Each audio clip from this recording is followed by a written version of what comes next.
Do you think schools should be required to teach about LGBT relationships to promote tolerance amongst young people and tackle homophobic bullying? So that was our second most popular question online. That's from Clayton's Cliff, Joannu. Yeah.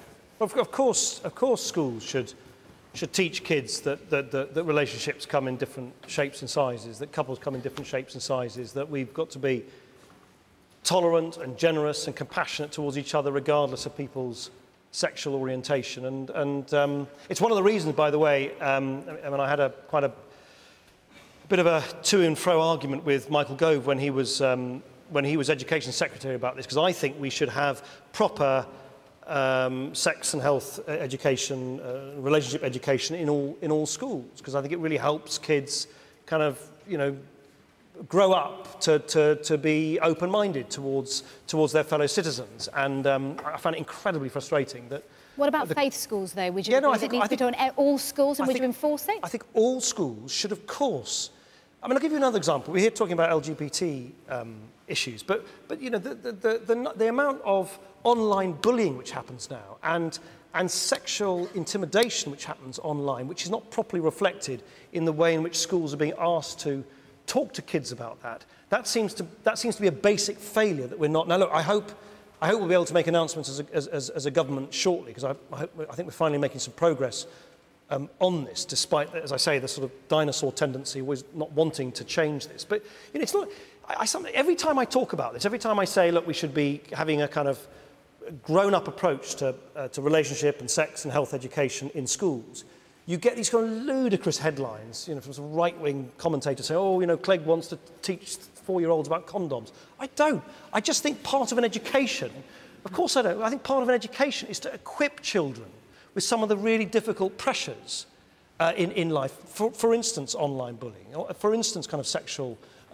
bullying. And that includes, of course, that includes being kind of open and relaxed and comfortable in all schools about the fact that relationships come in as I say, in all different forms, including same-sex relationships. The question is, would you force them to? Because there are obviously some groups, religious groups, would be against it. No, so, I mean, schools are already under a duty. Actually, recently the duty's been increased, been made stronger, to teach basic values of tolerance, of compassion. I don't see how you can teach basic values of tolerance and compassion unless you teach kids that society, that's one of the wonderful things about it, particularly wonderful things about London, that we're such an incredibly diverse community.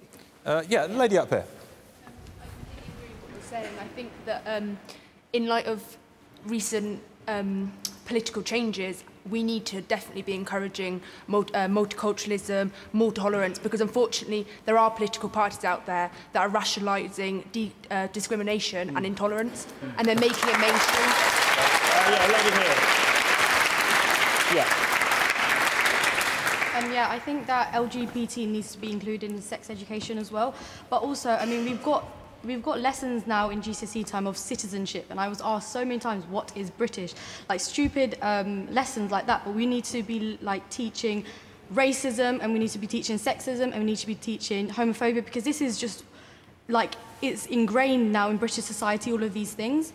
And, you know, institutional racism, institutional sexism, we need to be teaching that from the very start to actually stop it. So there's a lot of things we need to address. Yeah, lady here, please.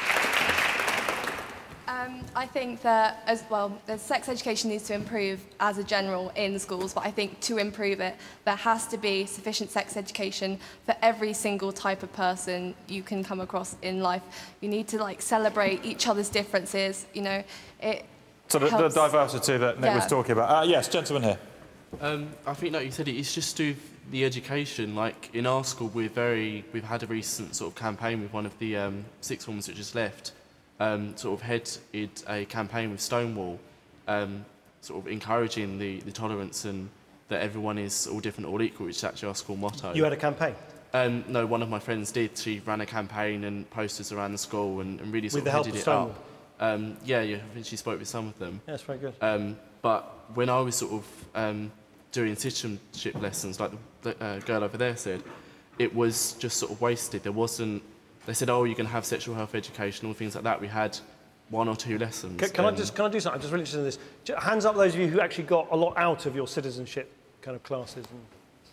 And those who didn't? Yeah. That's quite worrying.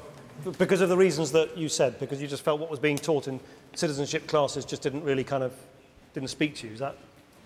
Yeah. OK, yeah, lady here.